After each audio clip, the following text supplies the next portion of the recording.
marketing. Thanks, Rance. It's now time for Mental Wellness Wednesday. Dr. Tracy Alloway is back, and we are still talking about that filter effect, and it is affecting a lot of people out there. I mean, let's face it, anytime you go on any type of app, there's something on there that make you look even more prettier than you already are, right? Sure. Actually, psychologists have a term for this. They call it Snapchat dysmorphia, which reflects this idea that we have a disproportionate view of what we think we should look like.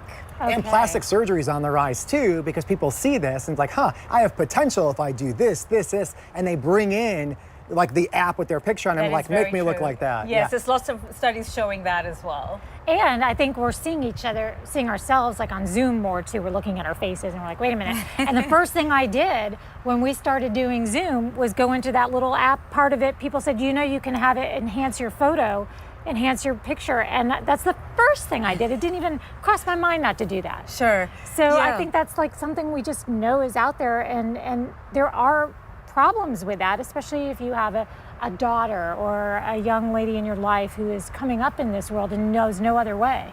I think it's interesting to keep in mind that studies show that while we think that people want to see a filtered version of ourselves, that's not the case. Actually, 82% of people rather see photos of, generally people, not just selfies. And I think that's important to keep in mind too, that there's a disconnect between what we think people want to see of us, that selfie, Photoshop version, versus what they report they actually want. It's interesting. See. Everybody's starting to morph on social media into the Snapchat deer with like little noses and big eyes. Everybody's like looking the same. And I remember when I first got on the TikTok, I'm like, where are all these beautiful people? And then I realized it's all filters. I'm like, where are these people? Like, I didn't grow up with these type of people, so it's like a whole movement that's happening. So like, what can we do about this? I think that's such a great question, Mark. The first thing that we need to think about is to move away from what psychologists call all or nothing thinking. So instead of, when you look at an image of yourself, instead of thinking, I'm incredibly attractive, I look like Bambi,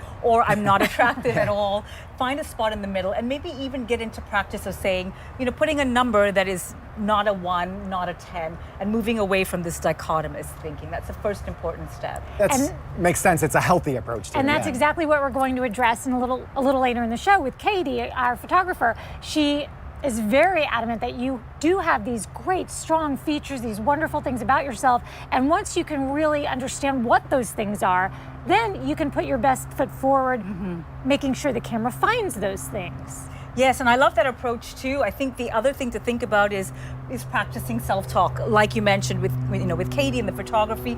Say something that you like about yourself. What is a feature that you like? Maybe it's your eyes, maybe it's your hands, but practice just focusing on that instead of fixating on why is my nose not looking like a deer. And with that self-talk, it obviously could reflect on yourself, but maybe if you have a child or something like that, incorporate it as well. Maybe you're the one who's got to get them started on that. And then also you have on here, confidence works. So if you feel confident, that will come through via it's on camera, photo, whatever that might be. Yes, so researchers actually looked at different levels of attractiveness in people, and they found that when they asked them to power pose, kind of hands on your hips, Superman, Wonder Woman pose, they actually rated themselves as feeling more attractive, not just confident. And they were more likely to project that. They were more likely to actually get the jobs they were applying for. So even if you're feeling like, I don't look my best today, my hair's a little out of place, feeling and projecting that sense of confidence can really make a big difference in the success that you attract in your life as well. That's really interesting. One of the things I wanted to circle back to, you talked about photo paradox in the other segment. Just re-explain what that is again, because I think it's really important. Yeah, so photo paradox is this idea that we have a double standard. So when we post a selfie, we think that's our authentic self. We're showing the world our vulnerable self. But when we see a selfie that someone else posts, we view it the complete opposite. We think, oh, that's just fake, that's just filtered, why are they doing that? That's the deer filter. Yeah, exactly. I know it when I see it. Exactly. If I post a filter, I'm thinking, oh, she's just having fun with filters. But in actuality, I'm like, but I also really don't mind that my eyelashes are to here and my lips are huge and my nose Or is you look tiny. at the picture like, what app is that? Just in case I want Just in case I ever want to check try it out. Yeah, anyway, exactly. Dr. Tracy Alloway, always willing to create the segment around what you want to see her talk about. We specifically requested this, and she came prepared with all of this research and science to back it up. So if that's something that you have a question and you want to reach out, tracyalloway.com, or on social media, Dr. Tracy Alloway.